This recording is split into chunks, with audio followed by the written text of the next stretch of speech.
I'll see you. And, he's already came out saying that he doesn't, he has to take time off from football and all that stuff. And this is a make or break year for him anyway. But I'm pumped about Devin Taylor being in the rotation. And even guys, Devin Taylor and also Avery Moss, who got drafted, is going to be in that rotation. And, I hope Odighizuwa does come back. If Odighizuwa does come back and he's motivated, then, hey, we got even better rotation anyway. I just see it playing out as another Demontre Moore thing, I mean, Demontre Moore had all the promise in the world, but he couldn't not cause penalties late in crucial points of the game, stupid penalties, and that's what's been killing us. I think, Yeah, we discussed with Demontre Moore actually a couple of weeks ago. There's a great comparison with him. But the only thing with Demontre Moore actually showed it on the field sometimes. He showed that promise. Odighizuwa really hasn't shown anything yet. I'll give you that. All the hype in the world, but, he hasn't produced anything. It's like Clint Sintom. When we drafted Clint Sintom, I had all the hype and hopes in the world that he would be a dominating linebacker, and nothing happened there, Yeah, that was... I really think he was made for a 3-4 linebacker core, and then he did, and I really think we overdrafted him and tried to put him in a position that I don't think he was going to be successful, and not to mention he got hurt anyway. I'll give you that one, but he had all the promise. Clint Sintom reminds me of Devon Kennard in the way that they rush on the outside, but I predicted Devon Kennard to have over 100 tackles. He's slowly progressing, but I want to see him be dominant. I want to be able to see him take on the blockers and get in the backfield with JPP. We need that dominant outside linebacker that can rush the passer. We've been lacking. Hey, that's all well and good, and I'm right with you. As far as I wishing, we can go back to the days. The problem is, a lot of the time we're in the dime and we're in the nickel where Kennard's not even on the field. That's why they do put him as, rushing defensive end sometimes. Just get him on the field so we can take advantage of his skills. I hear you. I mean, with the secondary that we're putting out there, I know on NFL Network ranked the Giants secondary third best in the league. But I'm telling you what, Janoris Jenkins, in my eyes, played better than any corner in the league last year. He was shutting people down, and even when people were making catches, he was blanketing them like that catch in the end zone when he was on Julio Jones and he was right in his face.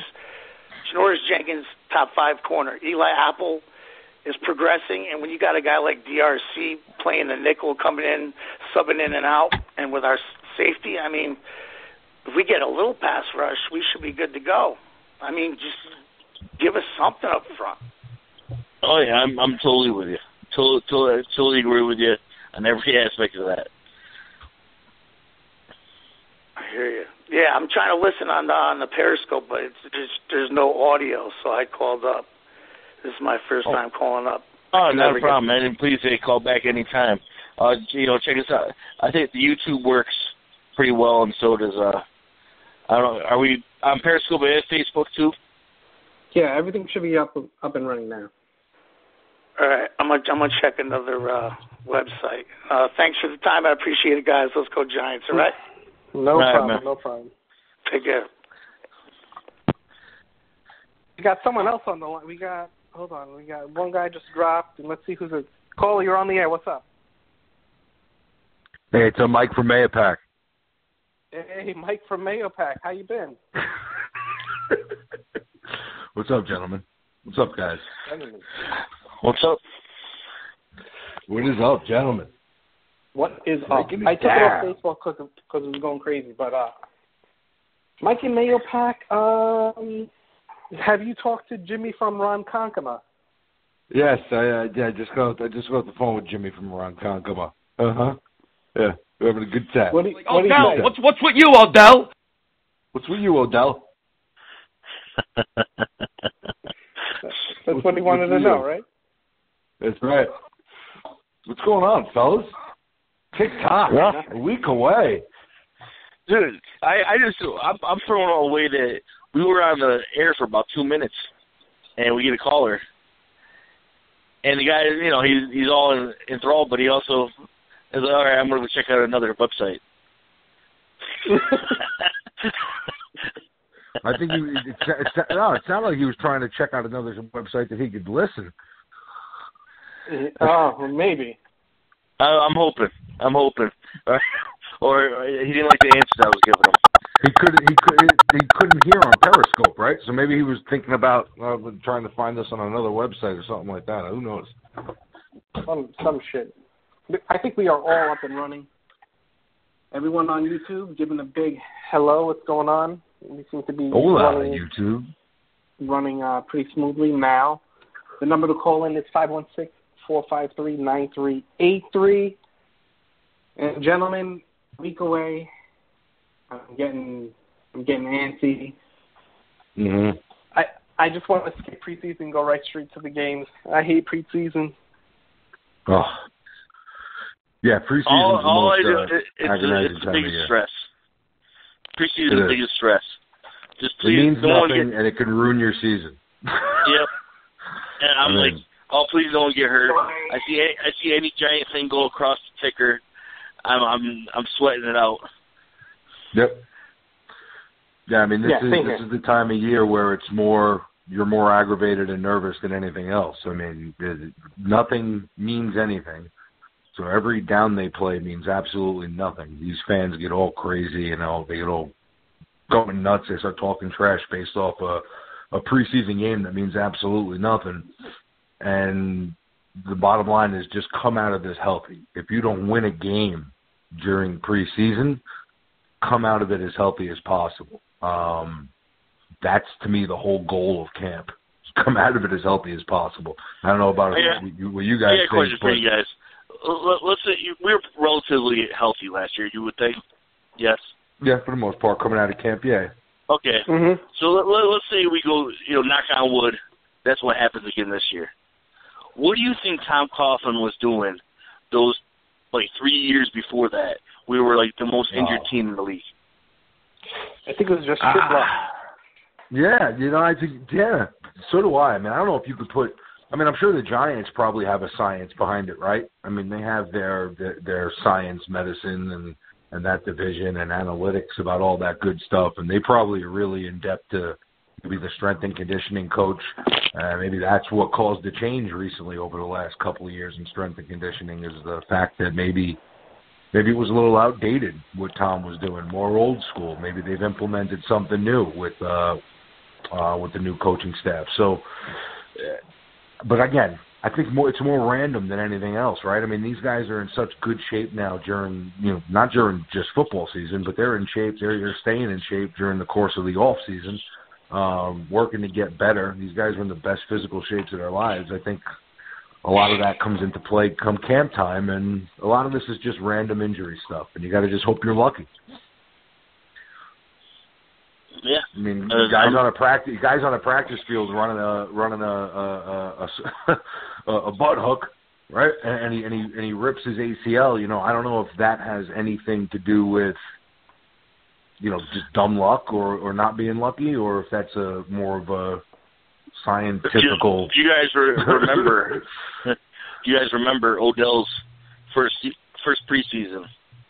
Hammy, and right? All the hamstring injuries. Yeah, I was snapping. This dude. He didn't start playing until what? Frustrating.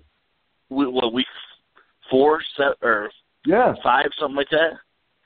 And you got to imagine that the player's frustrated too, right? Especially in that situation where there's that much anticipation about a kid coming into play, and you come into camp and he wants to get off to a good start, and all of a sudden you get a tweak in your hamstring. Well, now you got to be smart about these things too. While you want them on the practice field and you want them to play through injury and show toughness and all that good stuff, you also want to make sure that you're not jeopardizing anything long term. So, hamstrings can linger throughout the course of the season if they're not taken care of the right way. So, maybe maybe some of that's being implemented now where, there's a different way of handling, injuries that maybe gets them back on the field faster. You would hope that they have their hands on this thing because it could be quote unquote Achilles heel for the season if the wrong thing happens at the wrong time. Yeah. All I remember is bad-mouthing Odell and getting pissed off that we didn't draft Aaron Donald or Zach Martin. Well, people are impatient, right? I mean, it's everything's done in a I wanted him on the now. field. Nope. Yeah. Nobody's looking at everybody looks at everything now with social media and all this stuff. Like everything is in a snapshot. So when you're looking at Odell during those he's not on the field, and we don't know what we have at that point, right? It's a wild card. No one knows how good Odell is at that time. We think he's going to be okay, but no one knows he's this otherworld talent. But you're watching Aaron Donald. You're watching Aaron Donald every week during the first month of the season, that rookie year, and he's playing well. And you're watching other guys play well, and you start saying, "What about us? Where's our guy? We could have had Zach Martin. We could have had this guy. We could have had the other guy." And then the kid plays, and you're like, "Whoa, we're good." It's yeah. That was the first year we did our mock draft podcast. Does anyone remember where we had Odell going? I think we had him going in the middle of the first round, right? I think we had Odell going to Jets. That's what I thought too. I gotta hit the archive up. I don't even know if that's published. I gotta go. Well, where's their stat guys? Well, that goes deep into the archives. But that was before we were even streaming. That's just that was before streaming or anything. That was just calling up on Skype and bullshitting. Did we even put it online? I did. I don't know if it's still up there now. But I remember we were trying to fix it so either it would be because I wanted Mike Evans. That's right. And I think James, you're like, no, we got to get Ebron. But he's never going to fall to us. It's hysterical, right? You look at it now and you look at some of the names that we were looking at, and then you compare them to Odell, and you're like, and all the criticism that Reese and these guys take sometimes, if you just show a little patience and let it play out, sometimes these guys actually know what they're doing. Well, the thing is, it's about situations that people get lucky too. For the simple, Giants had Sammy Watkins rated over Odell. Yeah. And if Watkins was there, we would have took Watkins. And honestly, who knows if Watkins is a different situation, he might be tearing it up. Yeah, you're right. We got a couple comments in here. You ready? Yeah, right. From 2026. Do we think we run a lot more 2 tight end sets? Didn't Call Banks say Adams looks real good? I'm assuming he means Andrew Adams, right? No, or are you talking about Jarrell Adams? Jarrell Adams. Okay. So are we going to run 2 tight end sets? Call Banks says Adams looks good. Well, I think the two tight end sets, I think you're going to have Ingram and you're going to have Ellison, right? I think that anything you get, I think, and even from the caller before, and this goes throughout the whole roster for me, not just the tight end spot. I think the one thing you see when you look at the depth chart and you look at the guys that are attending camp is there's going to be a lot of competition. When you look at across the board, if everything stays healthy, the starters are pretty much lock and key, right? If you look at it, they pretty much have everybody in place. But when you look at behind that first string, there's a lot of competition to be had for depth on that roster. So, I hope Adams came along. I hope there's been growth, during the off season. But I think if you really had to look at what the Giants anticipate out of a 2 tight end set, I think Ellison was brought in here for a reason, right? And I think that his blocking is excellent from the tight end spot. And then you have your weapon in Ingram. Anything you get from Adams is a plus. But again, there's going to be competition. These guys are going to get to camp, and they're going to sort it out on the field. We're going to see what happens. Whoever plays better is going to play. And me and Marco talked about it actually the other night. We tried to put it in a little audio. It just didn't come in right. About the tight end camp battles. Because essentially Darrell Adams, Matt LaCrosse, and Will Tye are fighting for one, at the most, 2 spots. You're right. There you go. Yep. 100% agree with you. And that's a good thing. No, definitely. We got Rayvon from Virginia. Give us a surprise cut on offense and defense to get to 53. All right. I'll say the surprise cut. It might not be that much of a surprise. I don't think Will Tye makes a team. We talked about it yesterday, me and Tim. I think some people might consider it a surprise, but I think he's out. Yeah, I'm with you on the Will Tye thing. You already know that. Defensively, defensive Go ahead. surprise cut. Who do you think? I don't know. I'm trying to think. I don't think it's a surprise. I think it's JT Thomas. Yeah, I didn't think that's a surprise. See, I don't either. think so. I think if Thomas is healthy, I think he's going to be on the roster. I don't think and that's a big if. Yeah, well, it's a big if, but you have to remember that guy is a presence in the locker room. I think for the amount of money you have him on the roster for, for what he serves in the locker room and for what you can do with him if he's not your starter, if you're using him in matchups and how Spags likes to use his guys, he's a valuable piece. I don't know. Oh, surprise cut. I mean, this is also silly. Surprise cut. Because guys can get. I mean, you don't know. We don't know who's going to come in and steal the show, or if any of these kids are going to make a play, or injuries can really make. I give you another one. And make a decision for you. And we just talked about it with Dean. Odigizua. Is that a surprise? Yeah, but would that be a surprise? Like even with Ty, would you guys be like? He's a third round. He was a third round pick. Giants don't like giving up on their picks. He's only in his third year. No, but I know I get it from that. I get it from that aspect, but from the aspect of what have you done? Like if you look at if you looked at the roster now, right, with the addition of Devin Taylor and the other guys they have on that defensive line, would you be surprised? I wouldn't be surprised if I haven't seen anything from him. He's a question mark now. True. So nothing's gonna. I mean, it's not gonna surprise me if they cut him because I haven't seen shit from this guy. It wouldn't surprise me because he tweeted a month ago that he's going to step away from football. Yeah. So there's another one for you. He's basically cutting himself. I mean, I can see a guy like, if you want to talk about names, I mean, I could see a guy like Nate Burr not making the team because there's depth now in the secondary. I could see some of these, because of the depth at corner, you could see a situation where, one of the guys you mentioned before, they're moving Thompson to become a cornerback now. Well, some of these other kids that are cornerback steps up and they got depth at safety that they like, and this kid doesn't progress the way they like him to, they may be able to usher a guy like that out the door.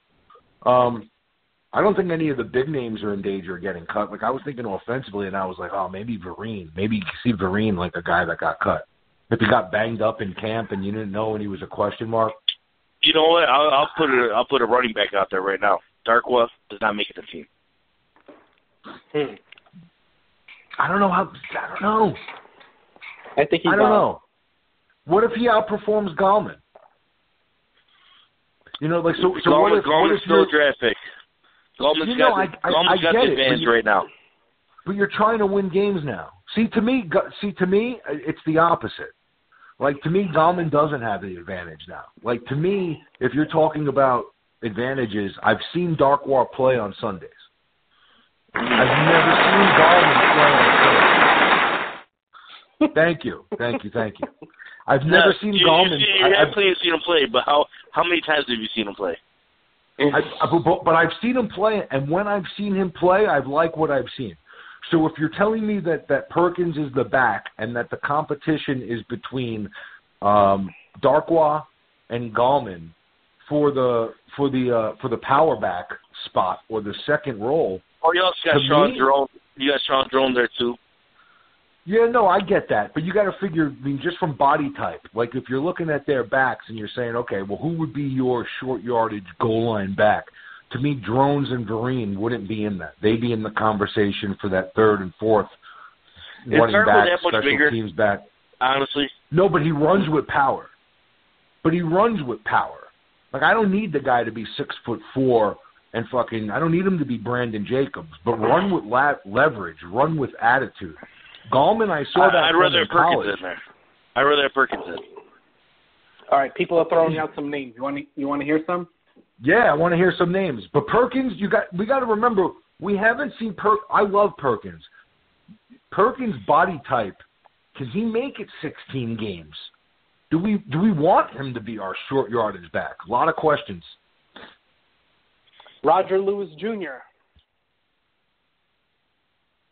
Hey, these guys are going to have an opportunity. You know, we said going into the offseason that we didn't want the Giants to be complacent, right? We wanted them to address the wide receiver spot, and then whatever you got from guys like King and Lewis was phenomenal. You want to see progression. These guys are going to have an opportunity to make plays in camp. You got to figure with the wide receiver spot, there's going to be, you figure 2 spots open if things go right. He's going to have an opportunity to make plays. But I think it's between him, King, and you're going to see, again, some of these other kids on the roster are going to get an opportunity, and some of them have a lot of potential. I wouldn't assume that King and Lewis, just based off of last year, are getting anything. Just going into camp, I wouldn't assume that they're the guys. I thought Lewis had a safe spot until he got in trouble. Once he got in trouble, I was like, all right, any advantage he had, he just lost. So he's on the same level with King, Travis Rudolph, all those guys that are fighting for like 1 or 2 spots. 100%. Yep. I agree with you, Tim. And I wouldn't be surprised if one of those younger kids beat out a Lewis or a King if they outperform them. No, I actually think that's going to happen. I think Travis Rudolph. I like that kid Rudolph. I'm high on that kid. I'm really anxious to see what that kid could do on the field. Now, again, we haven't seen it, but you hope that there's some, go ahead. Just for the PR piece of it, we're cutting a guy who's had maybe possible DUI or DWI, something along that line. We're replacing him with, another young kid who was sitting at the lunch table with an autistic kid because he's a good guy. It makes sense. 100%. And who could play? It's not like he played in the shit college and no one knew him. No, you're right. You're right. Yeah, and that's what it comes down to, guys. If it comes down to where it's like, hey, they played even, which one are you going to take? You know? That I totally agree with you. You took the words right out of my mouth, Tim. You know, if all things being equal, and you're sitting there and you have to decide between Lewis and Rudolph, and you're sitting between you're going, okay, well, all things being equal, give me the better person because I can trust them. Right? Yep. I mean, that's pretty much what it comes down to. All right, Cruisin 26 says, do we have any confidence in Ben's offensive play calling? Yes. Yeah. You should. Other than last year, I wasn't happy with it. But I really think it's because of personnel. It was more because of personnel. I really think he's going to go wild this year. I'm already hearing 2 tight end sets. We're obviously going to go 3 wide receiver sets. The Ingram's going to be all over the damn field. Who knows where that guy's going to line up? Totally agree with you. I think last year Tim nailed it. I think it had to do with personnel. I think when you look at their options that they had, their best personnel they were going to play with, they put them on the field because they had no other personnel to play with. I mean, they couldn't run. They had no tight end. They were not good. You're talking about a team that failed to score 30 points last year all season and didn't score over 20 over the last 6 games of the season. That's unheard of in today's NFL. So, hey, they addressed every position in need that we think they had to, right? Big things coming. Yeah. All right, next one up is from the Worded Line. These names, man. How many touches do you think Wayne Gallman will get? Is he talking season or is he talking game? I think he's talking. Let's give him both. I mean, if Gallman gets 100 carries this season, I'd be surprised. Something went wrong. Yeah. Something surprised. It means he's tearing it up or someone got hurt. Yeah, I mean, if he ends up with there's no middle ground. If he's, I expect Gallman to get at the very most 5 touches a game. If that. That's the max. 5 touches. Especially to start the season. Yeah. All right, Paul Perkins got 112 last year. Yeah. Exactly. And so I don't see where. I mean, when you look at the other there's so many. They have Vereen for their passing situation. All right, they obviously are going to go with Perkins to be more of a first, second, and third. He's going to play on some third downs too. So I don't know if Gallman's going to get that opportunity. When you break it down just numbers wise, right? You got 16 games. Well, for 160 carries, he's going to need 10 carries per game. Is Gallman going to get 10 carries per game? If Gallman gets 10 carries per game or over 10 carries per game, something bad happened in the Giants' backfield. You know, now could the kid eventually become a guy? Well, I think the hope in a perfect world is you get to the season and, you know, come midway, much like Perkins last year, come late in the year, Gallman starts coming along, pass protection, a lot of things go into playing running back in the league. Once all that catches up, can he be a guy that gets 10 carries a game? Yeah. But for his first season, I'd say you're looking at same as Perkins, around 100 carries or so, maybe, and you see what you got. What do you think, Tim? 100 carries, I don't even think it's even going to be close. I mean, honestly, like you said, there's so many people in front of him right now. Yeah. Not a bad reflection on him. At the very most, he get maybe 5 touches a game, and that's if we're blowing out people. Honestly, you know, I really don't see him getting probably maybe 60 touches for the season, maybe. Mm-hmm. And that's if even he plays. I mean, you could see a scenario where in camp, you know, because of the fact that there's a lot of other things besides just running the football that go into playing running back. You could see a situation where the Giants trust a guy like Darkwa a little more than they do Gallman because of how green Gallman is.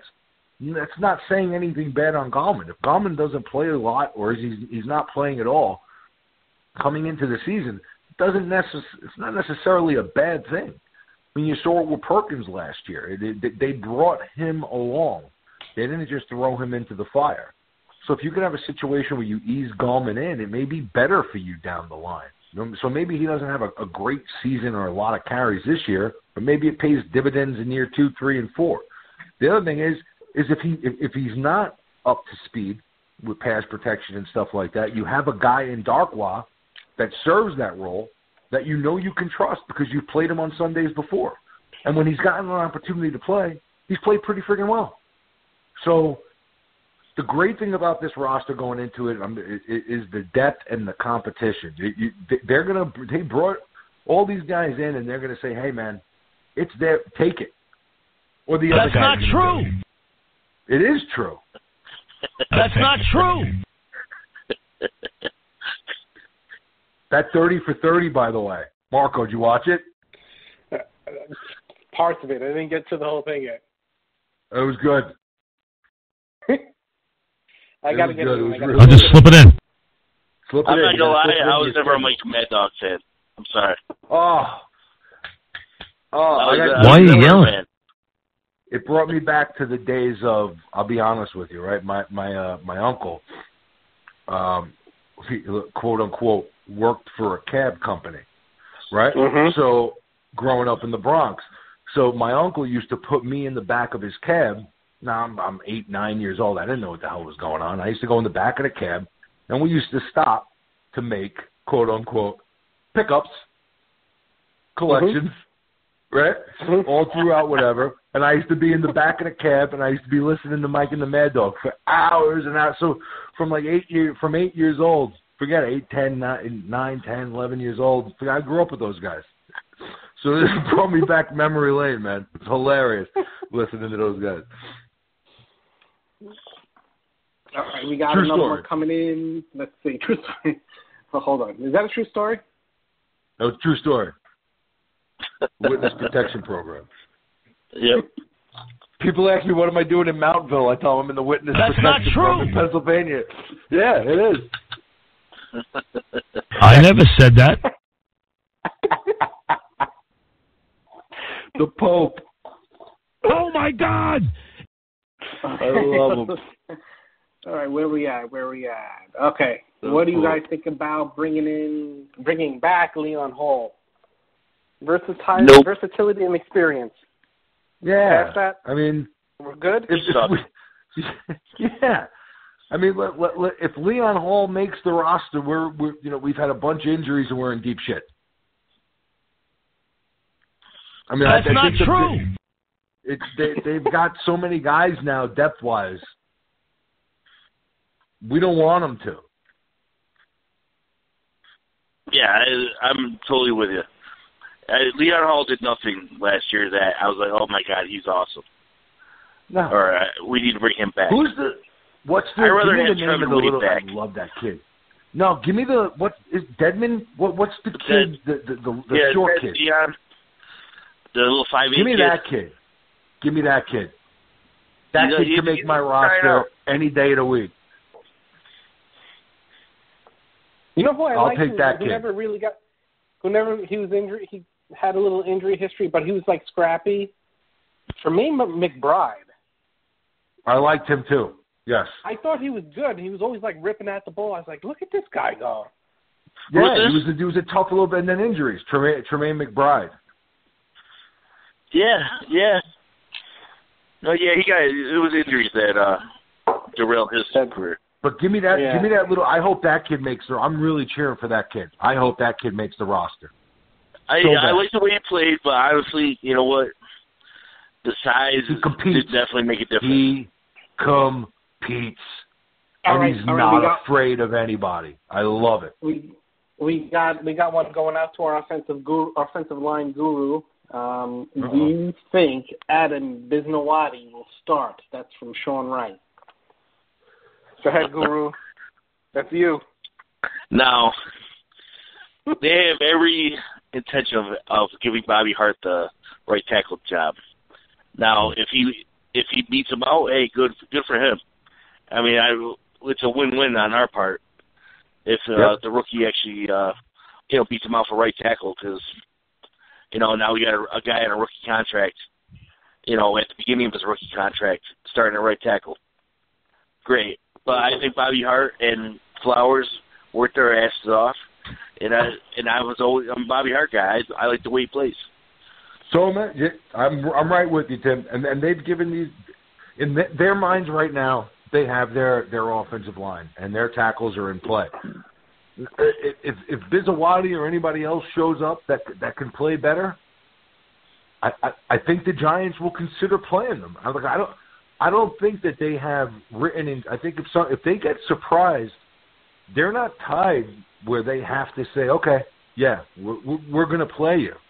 Like, they don't have to. Like, the money, like, Flowers is still on a rookie contract, and Hart's not making a lot of money at all. So by bringing in competition, by bringing in Wheeler, by bringing in Bisawadi, you say to yourself, let's see what we got.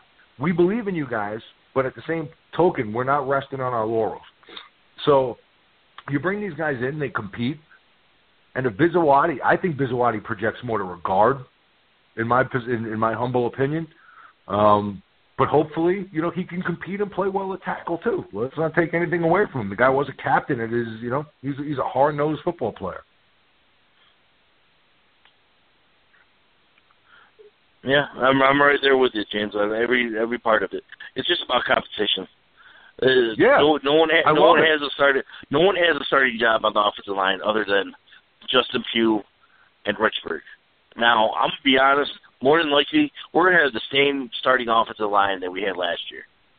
more than likely. See, I think opening day, I think here's your offensive line, and I'll go from right to left. Hart, Fluker, Richburg, Pugh, Flowers. I think in a perfect world, that's what the Giants want. And I think that's what the Giants want, but I think Jerry's going to beat out Fluker. I don't think so. I just don't think he's better than him. And I hope you're right, because honestly, I have no problem with John Jerry. He's there every week. He just I like Berry. I'll give me Jerry as a backup, but I think Fluker's better. I'd be really friggin' disappointed if that means that Fluker shit the bed. If you go into if it's week 1 in Dallas and Jerry's the right guard, that means the Fluker signing shit the bed. Well, they already said that there's not a a good chance thing. Fluker doesn't make the team. I'd be disappointed in that as well. I mean, I'd be disappointed as well. And from what I see, Fluker's working. He's working with offensive line coaches and all that crap right now.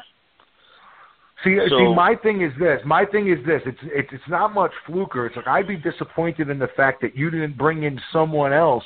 Like if you brought in Fluker knowing that there was a chance that he wasn't going to make the team, then you need to bring someone else in who is an upgrade from Jerry and then see what you got in Fluker. Well, no, I'm with you on that, but the one thing that Giants never do, they have a price that they're willing to pay somebody. They're not going to go above that for anybody. No, but you bring in another guy via free agency. You don't got to pay him $7-8 million, but get me another guy that I know in a pinch can start at right guard. There's guys out there that they could have brought in for the right price that have starting experience at the guard spot that wouldn't have cost them a ton against the cap. So if the goal wasn't to have Fluker be your right guard, and Fluker was more of a let me just sign this kid and see what I got and where I can use him, if he wasn't projected to be the right guard, then right guard should have been addressed during the offseason. So I'd be pretty friggin' annoyed if, with all the other additions they made, if they neglected that right guard spot and not knowing what Fluker was going to be. Well, that can cripple you. Giants were high on Fluker when he was in the draft. And that's what it was. Giants were high on Fluker in the draft when he came out. Supposedly. Yeah, supposedly. So you know what? Giants are like, hey, come on over. We'll see. You might have been a bust at San Diego. Let's see what we did. And they did the same thing with what's his name? I can't think. Who was the defensive end that was at Denver? And now he's in Tampa now. Robert Ayers. Yeah. He was a bust in Denver. Giants were like, hey, you were still a first round pick, which means you have talent. It's just a matter of let's see if we can get it out of you. And that's what I think they're doing with Fluker. Like, hey, we know you got talent, and if you reach your potential, you obviously, like you said, he should be better than Jerry. Yeah, I mean, honestly, technically, he could be better than Bobby Hart at right tackle. I don't know, guys. I watched Fluker play. I mean, because of the fact that I have a mental problem and I'm all over fantasy football. I had Melvin Gordon in my big money league last year. So I also have the NFL package. So I watched a lot of San Diego last year. And Melvin Gordon, a lot of he ran between the tackles. And he ran right. And he ran left. And that offensive line wasn't that team's Achilles heel. That defense was god-awful. They had a lot of injuries at wide receiver and had some crippling injuries at Woodhead and Allen and things like that. But the offensive line, and Fluker was up and down. I'm not going to sit here and say he was an all-pro, but you saw potential. You saw a mean streak. You saw good run blocking. You saw some downhill blocking. And I think you remember Marco. He was one of my targets. I wanted Fluker. Mm-hmm.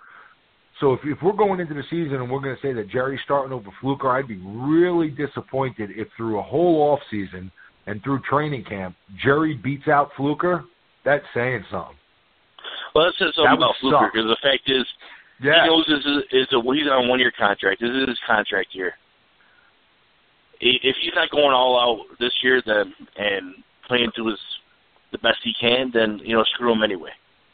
See, I think a lot of people will read into OTAs how he wasn't with the first unit. But I think a lot of that goes to familiarity with the playbook and stuff like that. I don't think in OTAs there's a reason to bring him along with that unit. You could let him learn, and then, because it really doesn't fucking matter. You just want him going through the mental reps of learning the playbook and learning the plays and things like that. And then as things progress through camp, it'll sort themselves out, and your hope that, a week, 2, 3 into camp, he slowly progresses up the depth chart, and he's your right guard. And if your offensive line is Hart, Fluker, Richburg, Pugh, and Flowers, you should be able to run the goddamn football. So that's what I think. And running the football leads to balance. Balance leads to victories. And they were 11-5 last year without that. So sky's the limit with it. And a lot of that is going to be based on the 5 guys up front. And, the research I did, all those guys coming out, Flowers, Fluker, Bobby Hart, all those guys were known as road graders. Mm-hmm. They weren't known as, their weakness was pass protection. All 3 of them. It was more, not having their feet in the right position or whatever. But their weakness was pass protection. They were known as road graders. Now, Q and Richburg, different story. They were actually known as, they're better zone blocking scheme. Which pretty much that's what we were last year. We were zone blocking the whole time. We weren't trying to blow up holes or anything like that. Not like Brandon Jacobs' days, where we're we're gonna blow it up the middle. What are you gonna do about it? It was zone blocking and just running back finding the hole, which Richburg and Pugh are made for that. Which is why they're our 2 best of our offensive linemen. But Bobby Hart and Eric Flowers, I think, finally were like, hey, we need to get better as far as pass protection. Lost the weight so they could, block that way. So we'll see.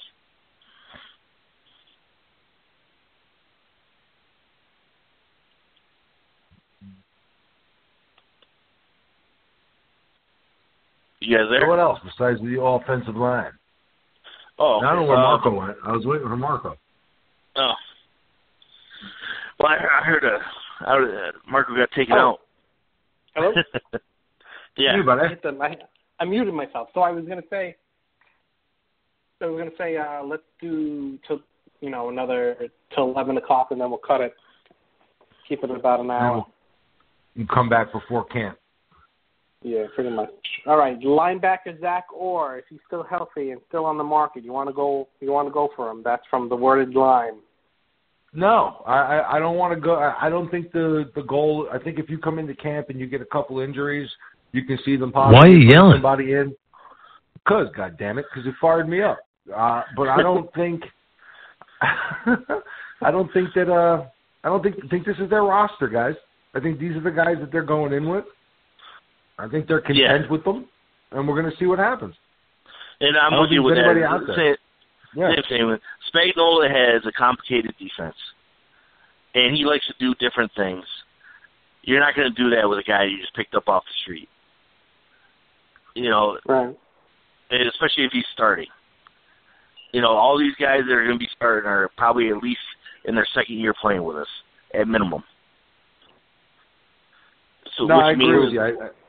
Spagnuolo could do a lot more with it. These guys are going to be more comfortable, more familiar. I think when you look at the linebacker spot, I know I heard you when I first called in. I heard you talking about Goodson and these guys. I think a lot of that has to do with matchups. I think Spags likes options, and they have their linebacking core is pretty much a potpourri of guys that they can just use to, match up and play against the run and. Come in and have guys to match up against the pass and match up against running backs and, specific with tight ends. So, they have the pieces in place at all the spots. I mean, the front four should be dominant. The back end should be dominant. There's enough pieces at the linebacker spot where, they should be, with that front four, taking up blockers, linebackers, Goodson, Kennard should be running free in the backfield to make plays. Casillas should be running free in the backfield to make plays, sideline to sideline. They got Robinson that they could bring in to cover. They got Thomas, who's good in coverage. They are loaded offensively, all upgrades. I mean, there's no excuses for this team not to compete. As we've said, for the 1 seed, a first-round bye, but sky's the limit for this roster, man. Yeah, absolutely. And I do want to bring up one thing, too, guys. I don't know if you guys saw it on ESPN. They're ranking the top quarterbacks since, 78 or something like that. Top Super Bowl, winning quarterbacks. Mm-hmm. And Eli got 16. Really? Which, he got 16. He got 16, right behind Jim Kelly. Huh. Which he's behind Jim Kelly? Well, yeah, Super Bowl quarterbacks. That's not necessarily Super Bowl winning. Okay. It was Super Bowl quarterbacks. Obviously, Brady was 1. Actually, I think Manning was 2. But Eli getting 16. Over Montana? Montana was, I think, 4th. What? Who was 1? Who was 1, Brady? Brady was 1. Montana I think Brady was 1. 4th? Manning was 2. I want to say Elway was 3rd. Oh, it's a bunch of horse shit. I got a huge problem with those rankings. I'll pull that list up for maybe next time. Yeah. We'll go. We should definitely go over that next time. I could see Brady being 1, but I think that number 2. Montana, if you're going to make Brady 2. 1, Montana should be 2. Yeah, I don't know how Brady or how Montana's not number 2. In my eyes, it either should be either Montana's 1 and Brady's 2, or vice versa, and then you could talk about everybody else. Maybe I'm wrong, and maybe it was a list. I want to say it was since 78, but it could have been since Super Bowl. Since Super Bowl started. I just saw it today. All I know is Eli was 16. Eli, number 16. See, I even got a problem with he finally got some with credit. how good Jim Kelly was. I'm not taking anything away from Jim Kelly. You had 4 opportunities to win a Super Bowl and you lost. Give me the guy that's gone to 2 and 1. Yeah. I'm sorry. I'm not. No disrespect to Jim Kelly and his career, Hall of Fame career, great quarterback. But if you're telling me to rank quarterbacks, I'm not only taking yards and shit into consideration.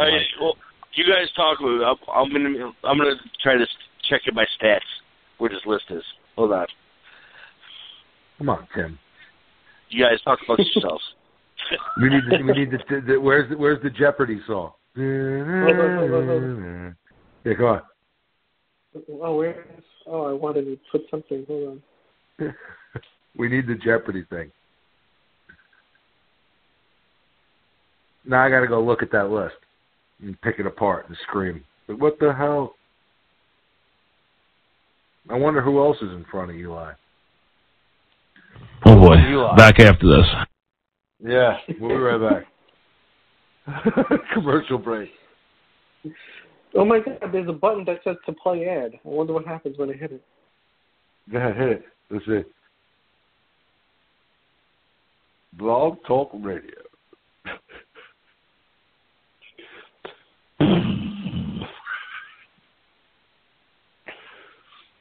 I hit you guys with an ad, huh?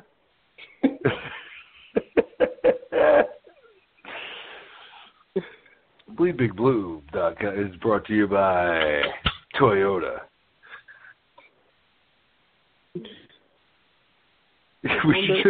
we should make up our own endorsements, dude.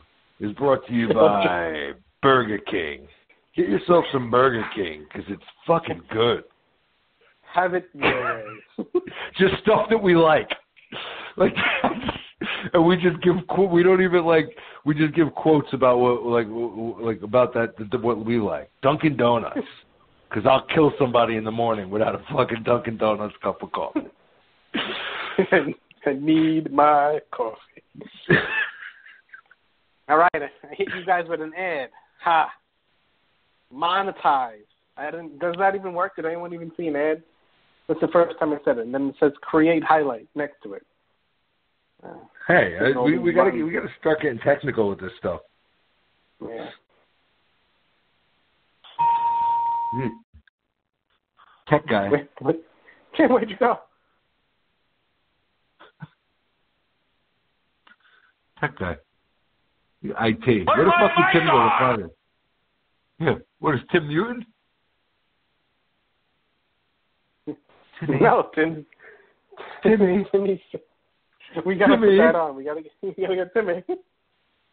All right, so it's called the GOAT Index. It's quarterbacks. It's quarterbacks. ESPN had a bunch of people vote and that crap. It's quarterbacks since like 1978. The GOAT Index. So what is it, like some scientific breakdown of numbers and shit that gives you the greatest of all time? It's not even a scientific breakdown. It's like Tony Dungy, a bunch of these, all their football guys voting. Oh, okay. And so what are the rankings? You have them all there? I'm pulling it up right now. Hold on. So Brady is 1. Okay. Manning is 2. Go. Montana is 3. Okay. Elway is 4. Aaron Rodgers is 5. Wow. Tied for 6th is Marino and Favre. Huh. Steve Young is 8th. Drew Brees is 9th. Dan Fouts is 10. Holy shit, Danny Fouts. Good for him. But then I'll give you the rest of the list. I pull down the game. Where's Ron Jaworski? 486.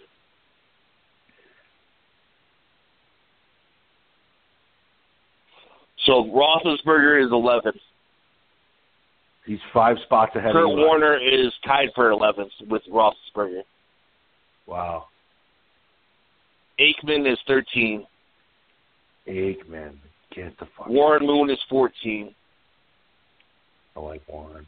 Jim Kelly 15, and Eli is 16. Eli's 16. I mean, I got a couple of spots that I'd probably switch some guys around, but, I mean, for the most part, if you're talking Super Bowl era. Yeah, I don't have a huge problem with the list. Honestly, I'm a huge Warren Moon guy. Actually, I thought he should have been higher. I love Warren Moon, yeah. My problem is this. Do you guys see where Roethlisberger is 5 spots better than Eli Manning? That's my issue. It's the usual. That's the main besides Montana being, I think that's bullshit. That Peyton Manning is ranked higher than I think that's complete horseshit. You got to factor in all the regular seasons. Peyton. No, I don't. I don't. The regular seasons. No, I don't. I don't factor. Give me the fucking no. Like Montana, Brady, Montana, and then everybody else. And that's just my opinion. But Roethlisberger being 5 spots ahead of Eli, I think is bullshit. I don't like if you're gonna put Warren Moon ahead of Eli Manning, I have no problem with it.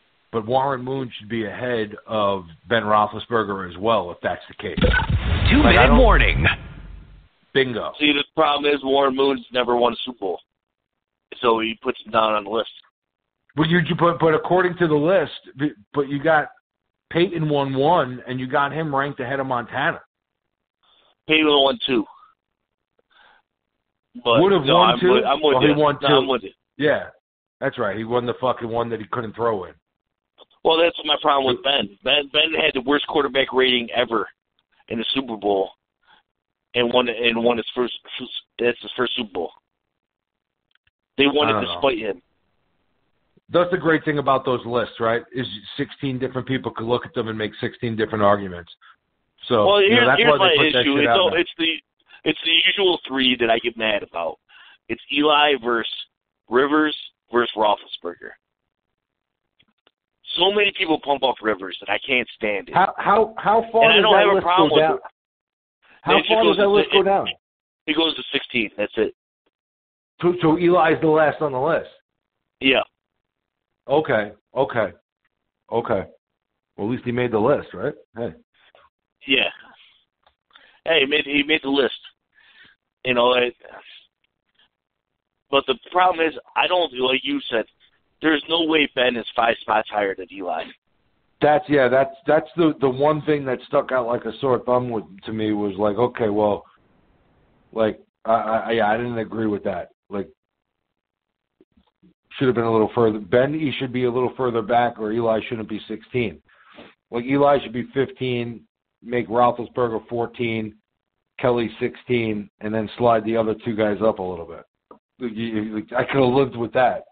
But Roethlisberger being at 11. And who's he tied for 11 with? It's 4 straight Super Bowls with Jim. That he lost. It's cake. That he lost. He lost. And I'm with you on Eli, and I'm a big backer of Eli. But Jim's up there. It's not like Jim's not a Hall of Famer. No, 100%. Yeah, and that's what I said. But I mean, if you're telling me to rank them, I mean, just from how I would do it, I'm not taking anything away from Jim Kelly. I like him. But I mean, even from that rationale, like Warren Moon never won a Super Bowl. So I love Warren Moon. I'm a huge Warren Moon guy as well. But to me, give me Eli Manning over Warren Moon. Warren Moon would have had all those records if he actually played his full career in the NFL. Sure, agreed there, buddy. All right, boys, let's end it there. Let's end it on Warren Moon. Let's end it on Warren Moon. Everyone, thank you for listening in today. Please hit that subscribe button, share this, and hit the like button. Do all those crazy things. Tim and James. Yep. Next week. Till next week. You got it. Is it training camp next week? TikTok. Yep. I believe so. Yeah, it is. All right, everyone. It is. See you next week, guys. Talk to you later.